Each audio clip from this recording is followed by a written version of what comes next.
আরে আরে, আমার লেজ কেটে দিল। আমার খুব যন্ত্রণা করছে। আমি এখন কি করব? আজকের গল্প, লেজ কাটা কাক। কদমতলির বনে একটি পুরনো বাড়ির পাশে একটি গাছে টুনি তার দুটি ছানাকে নিয়ে বসবাস করত। একদিন সকালে টুনি তার দুটি ছানাকে নিয়ে বসেছিল তাদের বাসায়। ঠিক সেই সময় একটি পাজি কাকের তাদের ওপর নজর পড়ে এবং বলে যে, আরে আরে, আমার তো জানাই ছিল না টুনির ছানা আছে। তাহলে তো কবে চলে আসতাম।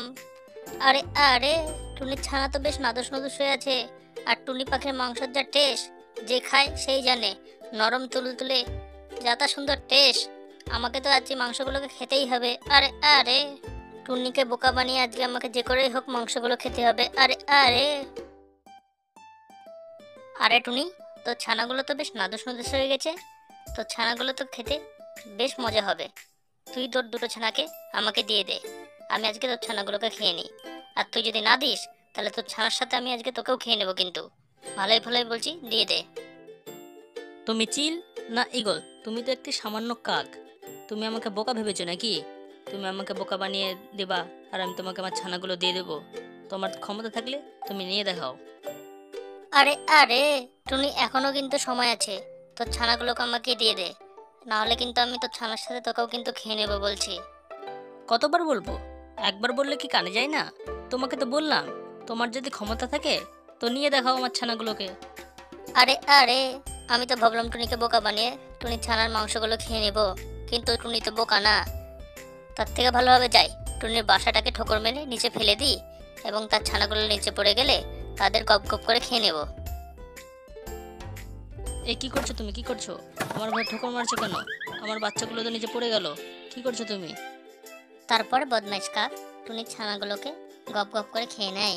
আম ন্যাম ন্যাম ন্যাম ন্যাম ন্যাম ন্যাম ন্যাম। আরে আরে, টুনি, দেখলি আমার সাথে পাঙ্গা নিলে কি হয়? আজ আমি তোকে ছেড়ে দিলাম, আর তোকে ছেড়ে দিয়ে আমার লাভও হলো। তুই যখন ফের নতুন করে ডিম দিবি, তোর ছানা ফুটবে, তখন ফের আমি খেতে আসবো। আরে আরে, টুনির ছানা খাওয়া তো 1 মাসেরও বেশি হয়ে গেল।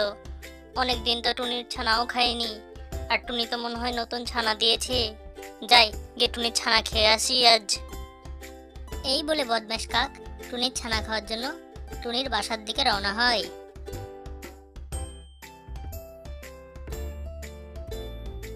আর এদিকে টুনি নতুন দুটি ছানা দিয়েছে, তাই সে আগের মতোই তার ছানাকে পাহারা দিচ্ছে। ঠিক সে সময় বদমাশ কাক সেখানে আসে আর বলে যে, আরে আরে, টুনি, তোর ছানাগুলো কত নাদোষ নাদোষ। দিয়ে দে, আমায় দিয়ে দে, খেয়ে নি। কাক ভাই, দয়া করে আমার ছানাগুলোকে ছেড়ে দাও। ছেড়ে দাও। ওরা তোমার কি করেছে? আরে টুনি, এত কাকুতি মিনতি করে লাভ নেই। দিয়ে দে আমায়, খেয়ে চলে যাই। তোমার কাছে আমি হাত জোড় করছি, ছেড়ে দাও আমার সন্তানদের। তোমার পায়ে ধরি, ছেড়ে দাও। আরে আরে, টুনি, তোর কাছে সোজা পথে চাইলাম, তুই দিলি না। এখন তোর বাসায় আমি ঠোকর মারি আর তোর বাচ্চাগুলো মাটিতে লুটে পুটে পড়ুক, তখন আমি তাদের ধরে ধরে খাবো, ঠিক আছে?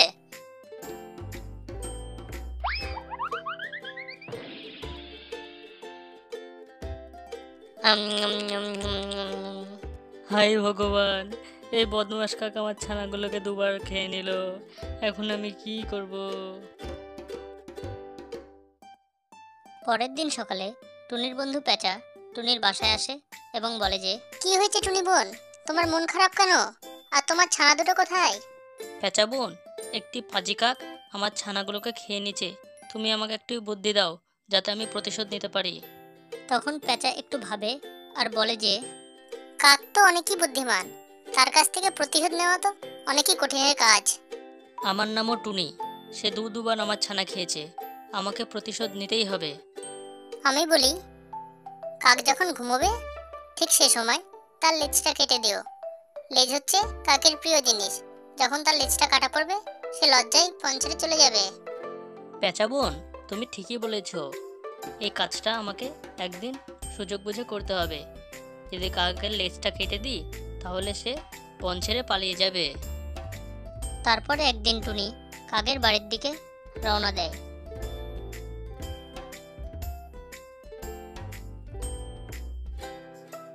কাকের বাসায় গিয়ে টুনি দেখে কাক ঘুমোচ্ছে, তাই সুযোগ বুঝে টুনি কাকের লেজটা কেটে দেয় এবং সেখান থেকে পালায়।